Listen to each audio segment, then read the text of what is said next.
Well, as the male, I mean the regular farm work becomes increasingly uh, redundant, and basically as man start to re-enter to the enter to the factories as workers, and that becomes their primary jobs. Uh, basically, uh, well, typically the wages of women. I mean, just like in case of um, craftsmen, it turned out that certain sectors become more dominant with women, and in those sectors, wages of the women were relatively lower. But men were usually reactive to the existence of the woman inside of the jobs, inside of the let's say industry. They were uh, usually women were not allowed uh, to the unions, and unions campaigned. Actually, the Hartman gives many historical examples of that. Well, unions campaigned exclusion of the women, or at least the restriction of them of their working time inside of the industry. And usually there was the wages of the woman was lower, and that was accepted as a normal normal uh, well, thing, basically, because it was accepted that man had a family and they need to look after the family, and they need to basically earn income for that. But women did not need that, and also it was accepted that man was more skilled, basically. And even early on, well, the you might remember, I mean, the women were part of the production. They don't not do only work for private consumption, basically, but they also do work that was sold, and income gathered as a result. But from the very early phases, many independent thinkers, both from neoclassical and Marxian spheres, were thinking that the um women's participation in the labor force was not natural, because women naturally uh, need to stay home, take care of the home, and look after the children. And without women, with women working in the industry, actually that kind of work is damaged, basically, not done properly. Um, Well, Hartmut says also Engels is one of the economists who argued for that. But Engels later also wrote that the major household work should be provided from the public sphere, like childcare and domestic work of any kind, like cleaning, and women should be basically work in the public sphere also. So women should be taken out of private sphere to the public sphere, and you can find the text also in your readings, basically, for this course. Um, and later there was actually a campaign for ending female labor participation, and that was basically based on uh, the terminology was family wage campaign, and um, it was family wage because I mean the main campaign was connected with the purpose of ending child labor also. Child labor was also part of the family labor in villages and crafts production, basically. Um and later child labor become also used by the industry. Of course, when it is done within the family, children are not separated from the family, and the basic care for the children can be done at the time when they are working. I mean, because they are working next to their mothers and fathers, basically, or siblings. But now children are separated, and they are by the industry, children are separated by it, and they are working well in a hierarchical structure, and well, in some cases they can work for a very long time. Industry typically, when they have little bargaining power, in industrial production, workers tend to work very long hours, um, and sometimes to the limits of their endurance. Um, so child labor was at the from the very beginning of the 19th century one of the type of labor certain economists and activists wanted to end. And later, female work has been joined to the aim of ending female labor was also connected to the aim of ending child labor. And the main argument is it is natural for women and children to stay at home. And in order to do that, however, men need to get a certain level of wage, which is enough for the living of their children and their wife. So the basic campaign was called family wage campaign. So the husband should get enough wage to sustain their family, so their family members don't need to work. Of course, the campaign was again just for the man, because it was not taught that women don't have responsibility to sustain the household, and increasingly women in many developed countries. I mean, there was a period when women were labor force participation has gone down, basically, or at least it was more encouraged. The female labor force participation was increasingly discouraged, basically, and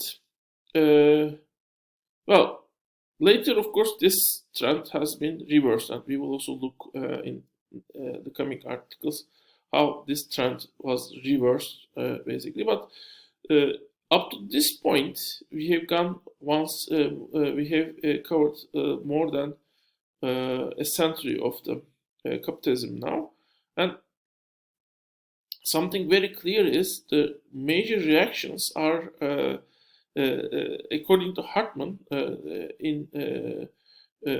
for when women tried to join to the public sphere, were coming from a deeper point. So women more or less stayed as a reserve labor force, and when in certain sectors men can't work for one reason or the other, or don't want to work, or reluctant to work, women enter to the labor force from within the margins of the labor force, and whenever the sectors where they work becomes too powerful, men are likely to invade those sectors and make those sectors male sectors. Employers use the realities of patriarchy, both, as I said, build pressure on the man and also use women as cheap labor force when it is needed. But as Hartman claims that, again, the sources of patriarchy are deeper than capitalism. Capitalism uses it, but it doesn't create it. So in order to solve patriarchy, it is necessary to go deeper than, to look beyond the basic capitalist economic structure, but more micro foundations of the society, all the way maybe from the beginning of the civilization. So this is Hartman's article. In Barker's article, basically, she concentrates more than what happens after capitalism has evolved. Doesn't look much to the reasons, although in that sense, actually, the next article is more covering the basic factors that create the transformation of family throughout capitalism more clearly. But Barker's article more concentrates on the process of the evolution, especially for the last century of the capitalism, and there the first beginning point is the stereotypical traditional family that evolved after capitalism has emerged, but then that family transformed into a new family, and there's a transitionary state throughout that transformation process. And that new family, still there are different possible options for this new family structure, and what option will be the main the way society will go is still not clear for Barker, and she describes different potential new family types that could be dominant within the capitalist system. Well, she starts with this with the basic structure, basic transformation done by capitalism, which is moving increasingly the production from the household to the companies, especially households stop producing things that are being sold to the other households. To some extent, they produce certain things that are produced within the households. Even that is reducing as capitalism evolves, and basically the household is providing labor, its productive forces, mostly labor, but in some cases also property or like, for example, houses or money in terms of capital or capital, basically, to the for the production, and in return they got, of course, first they got money, and using that money they got from the companies the goods and services what they basically need and want to consume. So, as at early phases at least, women are more likely to stay within the household. They are more associated with the consumption, not production. So it seems as if the men are working and producing within the companies, and women within the household are actually consuming. They are not producing, basically. And that idea was also created by according to Barker, the ideal Victorian housewife.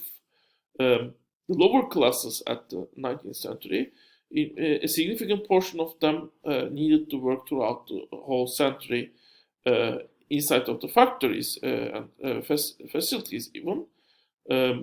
And others were working also as domestic servants within the